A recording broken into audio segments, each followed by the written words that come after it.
இது மகிமை நேரம். மகிமை டிவி நேயர்களை அன்புடன் வாழ்த்துகிறேன். மகிமை நேர நிகழ்ச்சிக்கு உங்களை அன்புடன் வரவேற்கிறேன். நாம் தொடர்ந்து சிலுவையிலே 7 பலிகள் என்ற தலைப்பின் கீழே தியானித்து வருகிறோம்.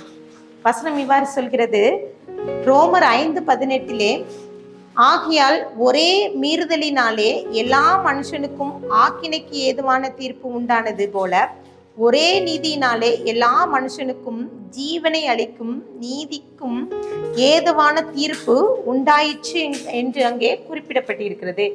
ஆக்கினை தீர்ப்பு என்னும் நீதிக்கு ஏதுவான தீர்ப்பு. ஆக்கினை தீர்ப்பு ஆதாமால் உண்டானது என்னும் நீதியின் தீர்ப்பு ஆண்டவராகிய இயேசு கிறிஸ்துவினால் இந்த உலகத்திற்கு வந்தது.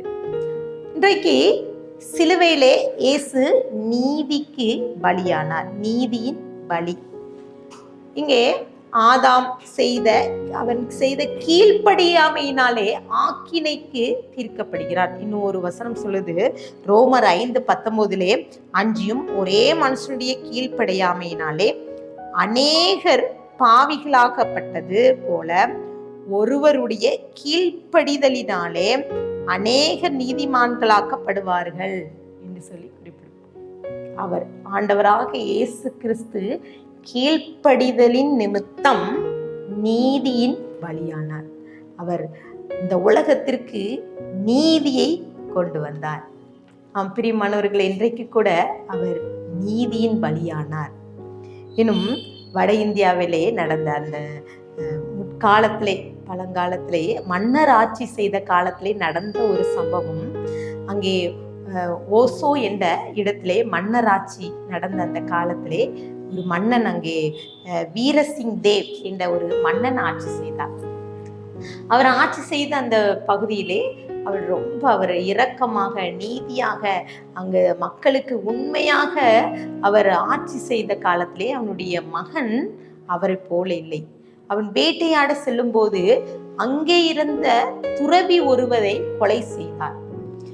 இப்போது மன்னனுக்கு தகவல் வருது, அவர் துறவிகளை மிகவும் நேசிக்கிறவர். அப்போது அந்த மன்னன் பார்க்கிறார், அந்த துறவி கொலை செய்து விட்டதுனால நம்ம நாட்டிற்கு ஏதாவது பிரச்சனை வந்து விடுமோ என்று கலங்குகிறார். கலங்கி கொண்டு அவன் கேட்கிறார், தன்னுடைய மகனிடம் போய் கேட்கிறார், நீ ஏன் இந்த துறவியை கொலை செய்தாய்? அவர் சொன்னா, என்னுடைய வேட்டைக்கு அவன் இடைஞ்சலாக இருந்தான், அதனால நான் கொலை செய்தேன் என்று சொல்லி ரொம்ப அலட்சியமாய் பேசிவிடுறான். இப்போது பார்க்கிறான், அவனுக்குள்ள ஒரு எண்ணம் வருது, இப்படி நீதியை சரி கட்டணும்னு சொல்லி தன் மகனை, துறவியை கொண்ட தன் மகனை அவன் கொலை தீர்ப்புக்கு மன்னன் கட்டளையிடுகிறான். அவனை கொலை செய்கிறார்கள். அப்போ இருக்கிற எல்லாரும், அந்த நாட்டில் இருக்கிற மக்கள்லாம் சொல்றாங்க, இந்த மன்னன் எவ்வளவு நீதியாக நடந்து கொண்டான் என்று சொல்லி அங்கே சொன்னார். பெரியமன, ஒரு நாட்டிற்கு ஆள்ற ஒரு மன்னன் தன்னுடைய நம் கூட இருக்கிற தன் மகனை அவன் கொடுத்து அவன் கொலை செய்து நீதியை சரி கட்டுவாரானால் இந்த பரம தகப்பனாகிய நம் தேவன் நமக்காக கிருபை, நம்மளுடைய ஆதாமின் கீழ்ப்படியாமையால வந்த இந்த அவனுக்கு வந்த விளைவினால் வந்த பாவம் சாபக்கட்டுகளை கர்த்தர் நீதியினால் வென்றாராம். பாருங்க, இன்னும் ஒரு வசனம் சொல்லுது, வசனம் பாரு சொல்கிறது, எபிரேயர் 11:4, விசுவாசத்தினாலே ஆபேல் காயினுடைய பலியிலும் மேன்மையான பலியை தேவனுக்கு செலுத்தினான், அதனாலே அவன் நீதிமான் என்று சாட்சிப்பட்டான். அவனுடைய காணிக்கைகளை குறித்து தேவனே சாட்சி கொடுத்தார், அவன் மரித்தும் இன்று பேசப்படுகிறார் என்று சொல்லி அங்க குறிப்பிடப்படுகிறதாம். பிரியமானவர்களே, காயின் அங்க ஆபேல், இவர்கள் 2 பேருக்கும் இருந்த பிரச்சனை. ஆபேல் காயினை காட்டிலும் மேன்மையான பலியை தேவனுக்கு கொடுத்தார். இதனால அங்கே 2 பேருக்கும் சண்டை வருது. அங்க 2 பேருக்குள்ள பிரச்சனை அவன் சொல்றான், ஆண்டவர் கேட்கிறான், சகோதரன் எங்கே? ஆபேல் எங்கே? ஆபேலுடைய சத்தம் எனக்கு கேட்குது கேட்கிறான். அவனுக்கு நான் காவலாளியோன்னு சொல்றான், அலட்சியமா சொல்றான். ஆனா கர்த்தர் சொல்றாரு பாருங்க, ஆதியாகமம் 4:10, என்ன செய்தாய்? உன் சகோதரனுடைய இரத்தம் இரத்தத்தின் சத்தம் பூமியிலிருந்து என்னை நோக்கி கூப்பிடுகிறது என்று சொல்றான். பிரியமான, இரத்தத்தின் சத்தம் கூப்பிடுகிறது. ஒரு மனுஷனுடைய இரத்தத்தின் சத்தம் கூப்பிடுகிறது என்றால் இந்த உலகத்தை ஜெயித்த ஆண்டவர், நீதியினால் சரி கட்டின தேவனின் இரத்தம் நமக்காக பரிந்து பேசும் அல்லவா. இன்னும் அவர் நீதிமான், நமக்காக நீதியின் பலியானார். பாருங்க, கல்வாரி சிலுவை பாருங்க. ஒருவேளை உங்க வாழ்க்கையில நீதி நிமித்தம் ஒரு பிரச்சனை வருது, போராட்டம் ஏதோ வருது, அதுல நீதி நீங்க செய்த நன்மைக்கு தீமை செய்கிறாங்க. சில காரியங்கள்ல நீங்க நன்மை செய்தாலும் உங்களுக்கு மேன்மை கிடைக்கல.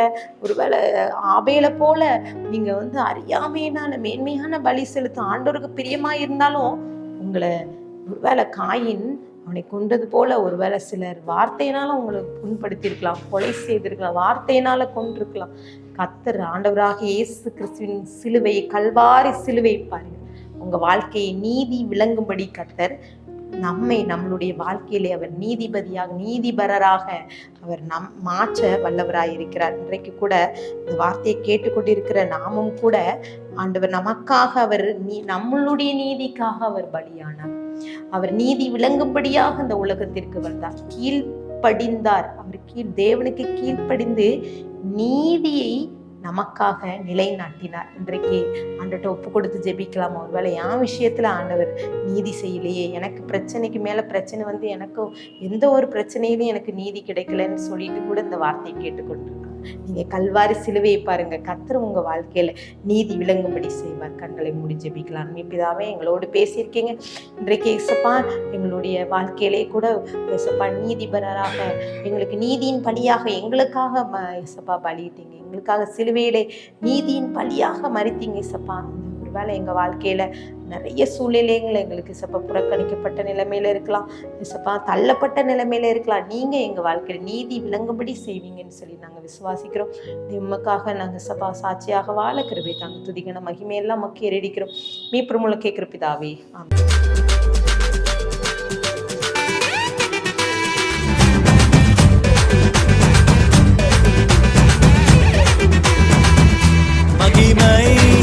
மகிமை